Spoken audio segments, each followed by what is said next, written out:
très ému. Tout d'abord, je tiens à saluer et à remercier son Excellence Marian Lupu, président du Parlement, président par intérim de la République de Moldavie. Monsieur le Président, au-delà des salutations protocolaires et fort respectueuses que je vous dois, je tiens à vous remercier personnellement et chaleureusement pour votre implication dans la francophonie universitaire. Vous l'avez montré à bien des égards en recevant notre très brillant directeur du bureau régional, le professeur Rida. Vous l'avez montré en souhaitant ce colloque. J'y reviendrai, le sujet est fondamental.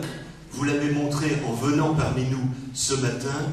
Vous êtes un ami de la francophonie universitaire et celle-ci se montre par ma voix très reconnaissante. Les universités moldaves jouent un rôle fondamental dans l'agence et vous êtes exemplaire de ce rôle. Merci, Monsieur le Président.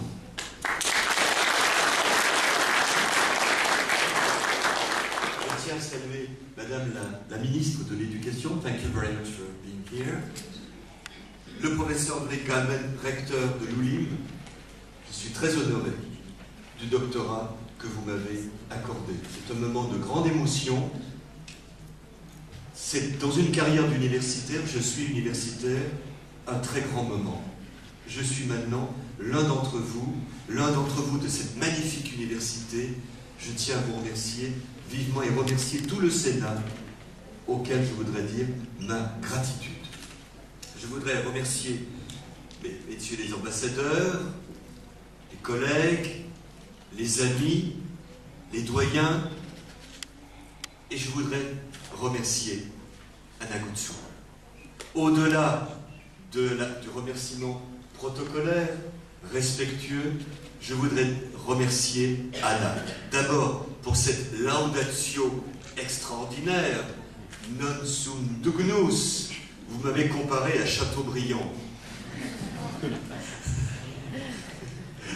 sont modestes. Très belle laudatio, chère Anna. Et si vous permettez, j'aimerais faire votre propre laudatio. On a, avec la professeure Goudsou, quelqu'un d'exemplaire.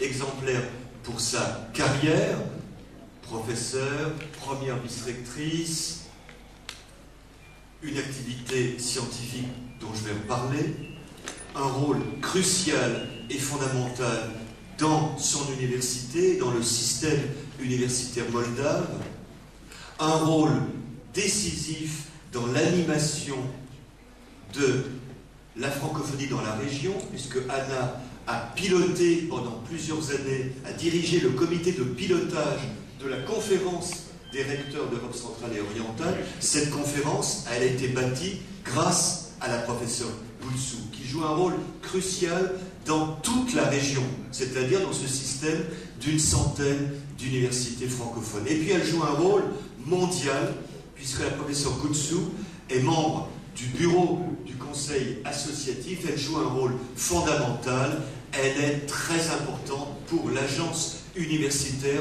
au plan mondial. C'est donc quelqu'un qui a une carrière exemplaire dans son université, dans son pays, dans la francophonie universitaire, et qui reste une universitaire. Et je suis content de saluer aussi une proche collègue. Nous partageons la discipline de la linguistique et j'ai eu l'occasion il y a quelques semaines de lire son dernier ouvrage, un ouvrage plurilingue sur le plurilinguisme, sur la diglossie, cette diglossie interne qui est propre au pays, puisque tout est en débat, y compris même le nom de la langue que vous utilisez. C'est un très beau livre qui donne à penser sur la diglossie, la diglottie et la politique linguistique que l'on doit conduire. Madame Goudsou est un éminent chercheur, et c'est en étant un éminent chercheur que l'on est un éminent représentant de la francophonie universitaire. L'AUF vous doit beaucoup.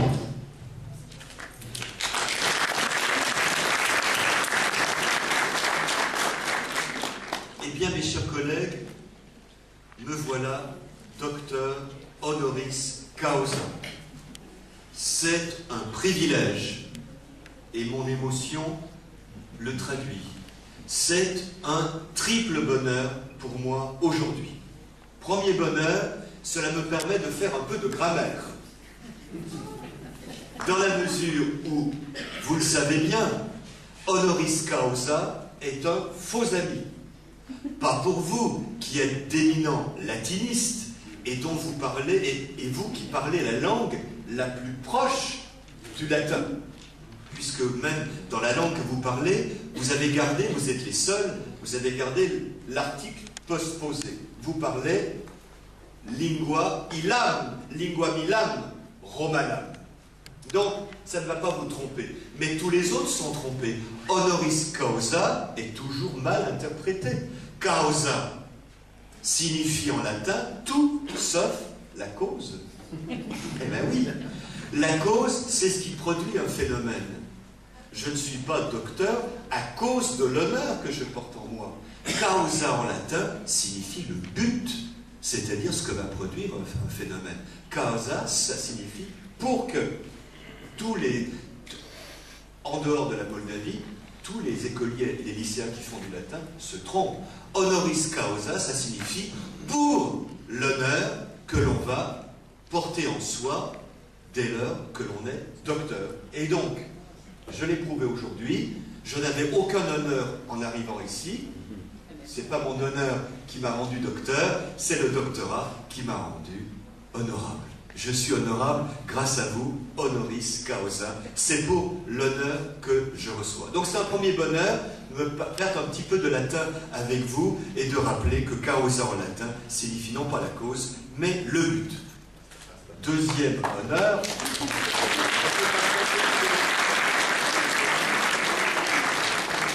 On fabrique du merci professeur tout le temps, naturellement.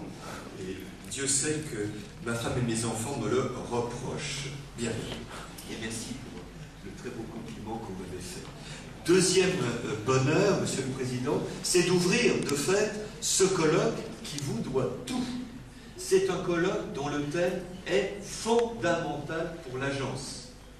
Et j'attends beaucoup des réflexions du colloque que vous avez voulu, dans la mesure où cela va nourrir la politique de l'agence en général. Un des axes de mon second mandat, puisqu'on ne peut faire que 2 mandats, donc ça sera le second et non pas le deuxième, le second mandat, ça va être de produire de la doctrine.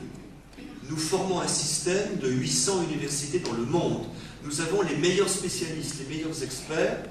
Nous avons des choses à dire, nous, communauté scientifique de langue française, sur la professionnalisation des études, sur la formation à distance, sur le classement des universités.